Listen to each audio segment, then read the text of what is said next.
السلام علیکم دوستوں، ارطغرل غازی کی وفات کورلس عثمان میں سیزن 2 میں دکھائی گئی اور اس وقت کے حالات و واقعات آپ نے ڈرامہ سیریل کورلس عثمان میں دیکھ لیا ہوگا، مگر اس وفات میں کتنی صداقت ہے اور کیا یہ وہی حالات و واقعات جو ان کی اصل زندگی میں درپیش آئے؟ تو آج کی اس ویڈیو میں ہم یہی بات کریں گے۔ یہ جاننے کے لیے ویڈیو آخر تک دیکھیں۔ دوستوں، ویڈیو شروع کرنے سے پہلے سبسکرائب بٹن کو کلک کریں تاکہ ہماری ہر معلوماتی ویڈیو آپ تک سب سے پہلے پہنچ سکے، اور ویڈیو کو مکمل دیکھیں اور اپنے دوستوں سے بھی شیئر کریں۔ دوستوں، پہلے بات کرتے ہیں ارطغرل غازی کی وفات کے بارے میں۔ دوستوں، ارطغرل غازی 13ویں صدی عیسوی کے سب سے نمایاں اور بہادر کردار ہیں، اور ان کی زندگی پر بننے والا ڈرامہ دریلس ارطغرل پوری دنیا میں سب سے زیادہ مشہور اور سب سے زیادہ دیکھے جانے والا ڈرامہ ہے، اور اس میں ارطغرل غازی کا کردار انجن آلدان نے بخوبی نبھایا اور اس کردار کا حق ادا کر دیا،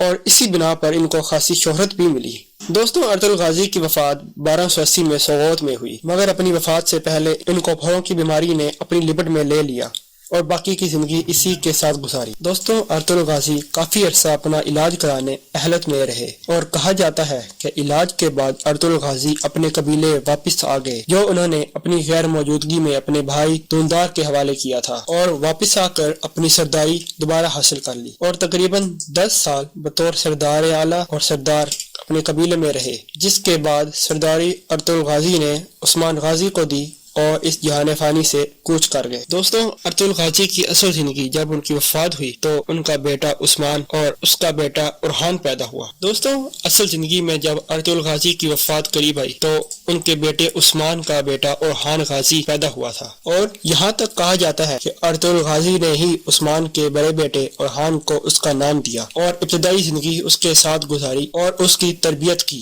دوستوں، اس سے ظاہر ہوتا ہے کہ ارطغرل غازی اپنے آخری وقت میں قبیلے میں کافی امن سے رہے، اور یہاں تک کہ بیٹوں کی شادیاں بھی خود کروائیں اور پوتوں کے نام تک خود رکھے، اور پھر 90 سال کی عمر میں شدید علالت کی وجہ سے اس جہان فانی سے رخصت ہو گئے۔ یہاں تک تو تھا ان کی اصل زندگی کے حالات و واقعات کا مختصر جائزہ، مگر اب بات کرتے ہیں ان کی وفات جو کہ ڈرامہ سیریل کورلس عثمان میں دکھائی گئی۔ دوستوں، ڈرامہ سیریل کورلس عثمان میں دکھایا گیا ہے کہ ارطغرل غازی علاج کے بعد جب اپنے قبیلے واپس آئے تو بستر پر ہی رہے اور بیماری میں ہی سارا وقت گزارا، جبکہ قبیلے کے حالات و واقعات عثمان اور باقی سرداران سنبھالتے رہے، اور اسی علالت میں ہی اگلے سردار کا اعلان کیے بغیر وفات پا گئے، جو کہ بعض کتب کے حوالے سے ایسا نہیں ہوا تھا۔ دراصل کورلس عثمان غازی کی زندگی پر بنا ہے۔ دوستوں، اس کی وجہ یہ ہو سکتی ہے کہ کورلس عثمان غازی کی زندگی پر مبنی ہے، جس کی وجہ سے عثمان کے کردار کو